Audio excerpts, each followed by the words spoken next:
देविका को जोरदार थप्पड़ मारता है। शर्म लड़की ऐसा नहीं सुधरेगी। ये घर के आदमी औरतों के साथ जानवरों जैसा व्यवहार करते हैं। देविका, तुम्हारी बातें सुनकर पहली बार हमें एहसास हुआ है कि कैसे माहौल में हम जी रहे हैं। तुम बहू, तेरा दिमाग तो ठिकाने पर है। हमारे घर की औरतें मर्दों से इलाज नहीं कराती। पर की तरह रहना, ढंग से रहना है तो सॉरी सचिन, मैं नहीं रह सकती। मैं लड़की, तुझसे तमीज से बात कर रहे हैं तो तू ज्यादा हवा में मत उड़। बोला ना एक बार, चल अंदर जा। अभी कुछ तो करो, कहीं बहू को कुछ हो ना जाए।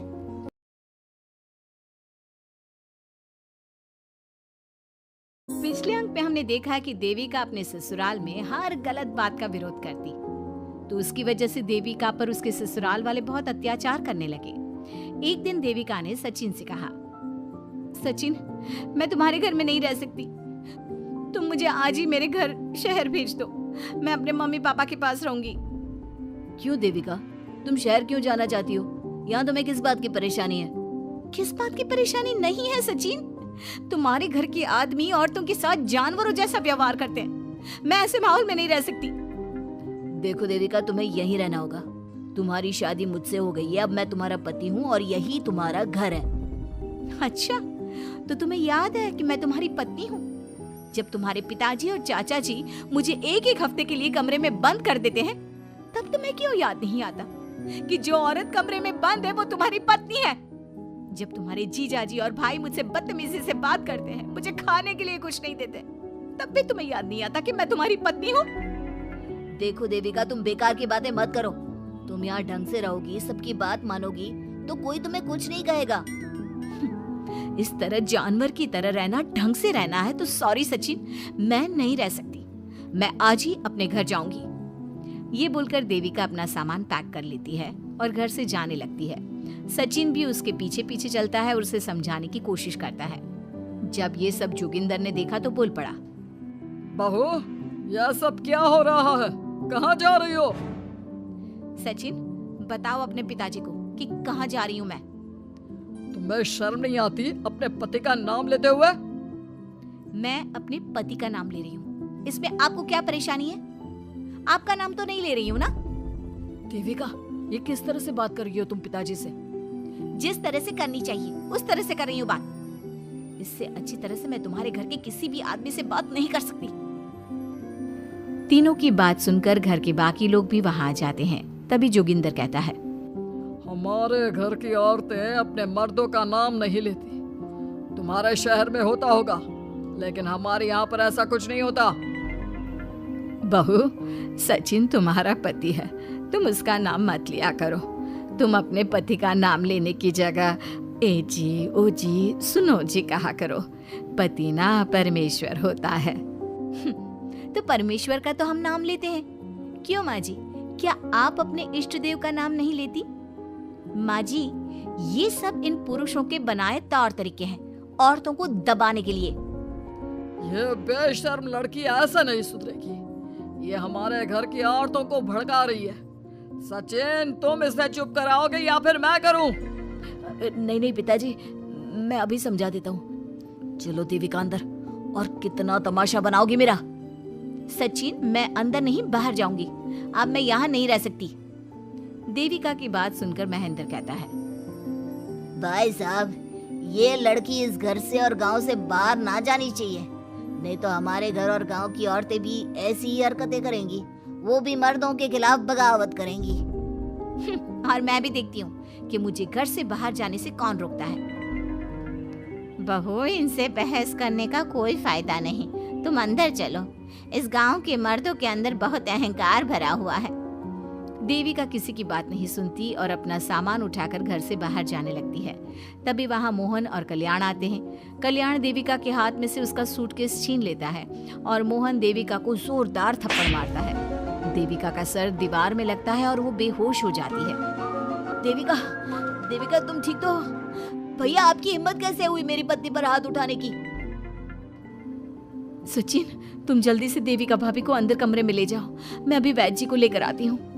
वीना जल्दी से वैद्य जी को लेकर आती है। वैद्य जी थोड़ी देर तक देविका की जांच करते हैं और कहते हैं, मुबारक हो आप सबको, आपकी बहू माँ बनने वाली है। अभी तो मैं आपको दवाई दे देता हूँ, लेकिन आगे इनके इलाज के लिए आपको दाई अम्मा को बुलाना होगा। ये बात सुनकर घर के सभी लोग खुश होते हैं। देविका को जब होश आता है, उसे ये बात पता चलती है तो वो बहुत खुश होती है। वो सबसे कहती है, मैं अपने बच्चे को यहाँ नहीं रख सकती। क्यों बहू, क्या हुआ? अब तुम ये सब बातें मत सोचो, तुम्हें आराम करना चाहिए। नहीं माँ जी, आप नहीं समझ रही। अगर मेरा बेटा हुआ तो इस घर के मर्दों की तरह अहंकारी और औरतों पर जुल्म करने वाला बनेगा, और अगर मेरी बेटी हुई तो वो जानवरों की तरह जुल्म सहने वाली बनेगी, और दोनों ही अनपढ़ रहेंगी। देविका की बात सुनकर घर की सभी औरतों को पहली बार एहसास हुआ कि वो किस अंधकार वाले समाज में जी रही हैं। लेकिन फिर भी घर की सारी औरतें उसे ही समझाती हैं। बहू देखो, तुम्हारी बात सही है, लेकिन तुम इस हालत में सफर नहीं कर सकती। हाँ बहू, तुम यहीं रहो, अपना और अपने बच्चे का ख्याल रखो। देखो ना देविका भाभी, हमें बिल्कुल भी पढ़ना लिखना नहीं आता, अपना नाम भी नहीं लिख पाते, तो आप मुझे थोड़ा पढ़ा दीजिए ना। देविका, तुम्हारी बातें सुनकर पहली बार हमें एहसास हुआ है कि कैसे माहौल में हम जी रहे हैं। तुमने हमारे अंदर उम्मीद की नई रोशनी पैदा की है। यहाँ से मत जाओ तुम। देविका ने घर की औरतों की बात सुनी तो उसका दिल पसीज गया। उसने गांव में ही रहने का फैसला लिया। वो अपने घर की औरतों को रोज पढ़ाती, उन्हें अपने अधिकारों के बारे में, देश के बारे में बताती। इसी तरह कई दिन बीत गए और एक दिन सुजाता ने सचिन से कहा, सचिन, देविका की तबीयत ठीक नहीं, तुम जल्दी जाकर दाई अम्मा को बुला लाओ ना। भाभी, दाई अम्मा क्या कर लेंगे? आप किसी डॉक्टर को बुला लो, मेरी तबीयत ठीक नहीं है। देविका, गांव के लोग डॉक्टर पर भरोसा नहीं करते। दाई अम्मा बरसों से ये काम कर रही है, वो तुम्हें ठीक कर देगी। सचिन, तुम्हारे घर वाले अनपढ़ हैं, तुम तो पढ़े लिखे हो ना, देख नहीं रहे मेरी हालत क्या हो रही है। तभी तो बोल रहा हूँ, समय बर्बाद मत करो, मैं अभी आता हूँ। सचिन दाई अम्मा को बुला कर ले आता है। दाई अम्मा घरेलू नुस्खों से देविका का इलाज तो कर देती है। कुछ समय के लिए उसकी हालत भी स्थिर हो जाती है, लेकिन वो पूरी तरह से ठीक नहीं होती। फिर देविका सचिन से कहती है, सचिन, मुझे समझ में नहीं आ रहा, तुम मुझे डॉक्टर के पास क्यों नहीं ले जा रहे? मैं माँ बनने वाली हूँ और मुझे ये भी नहीं पता कि मेरा हेमोग्लोबिन कितना है। दाई अम्मा कर रही है ना तुम्हारा इलाज। लेकिन दाई अम्मा को कुछ समझ में नहीं आ रहा कि मेरे साथ क्या हो रहा है। अगर देखो तुम मुझे नहीं लेकर गए ना तो मैं खुद ही चली जाऊंगी। अगले दिन देविका की तबीयत दोबारा बिगड़ जाती है और दाई अम्मा के किसी भी नुस्खे से वो ठीक नहीं हो रही थी। देविका ने सारी हिम्मत जुटाई और वो अकेले ही डॉक्टर के पास जाने लगी। उसे देखकर मोहन कहता है, बहू, इस हालत में कहाँ जा रही हो? आप लोगों के भरोसे रही ना तो आप लोग मुझे मार ही डालोगे। डॉक्टर के पास जा रही हूँ मैं।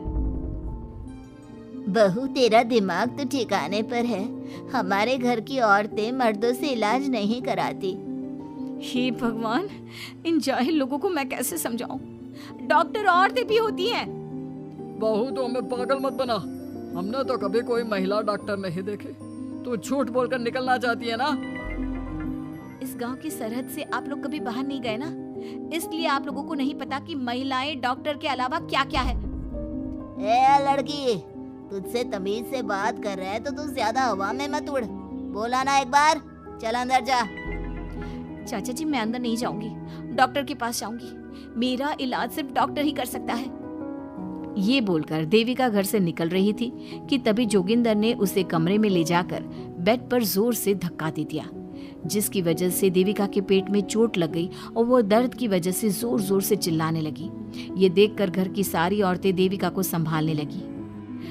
देविका, हिम्मत रखो, सब ठीक हो जाएगा। देविका भाभी, आप ठीक हो ना? माँ, कुछ करिए ना, भाभी की तबीयत बहुत खराब हो रही है। लेकिन मैं क्या कर सकती हूँ? भाभी, कुछ तो करो, कहीं बहू को कुछ हो ना जाए। उधर जोगिंदर मेन गेट पर बड़ा सा ताला लगा देता है और कहता है, आज के बाद इस घर से कोई भी औरत बाहर नहीं निकलेगी। देविका का बच्चा भी इसी घर में होगा, ये जिंदा रहे या मर जाए। जोगिंदर की बात सुनकर सभी औरतें बाहर आती हैं। जब विमला को इस बात का एहसास हो जाता है कि जोगिंदर देविका को डॉक्टर के पास किसी कीमत पर नहीं जाने देगा, तब विमला पहली बार अपना घूंघट उठाकर तेज आवाज में कहती है, मैं भी देखती हूँ देविका को डॉक्टर के पास जाने से कौन रोकता है। आज देविका डॉक्टर के पास जाकर रहेगी। देविका की सास का घूंघट आखिरकार उतर ही गया। घर के आदमियों ने पहली बार विमला का ये रूप देखा था और उसकी तेज आवाज पहली बार सुनी थी। क्या विमला अपनी बहू की जान बचा पाएगी या जोगिंदर अपनी पत्नी की आवाज भी दबा देगा? ये जानने के लिए हमारे अगले एपिसोड का इंतजार कीजिए और हमें कमेंट में ये भी बताइए कि घर की औरतों को आगे क्या कदम उठाना चाहिए।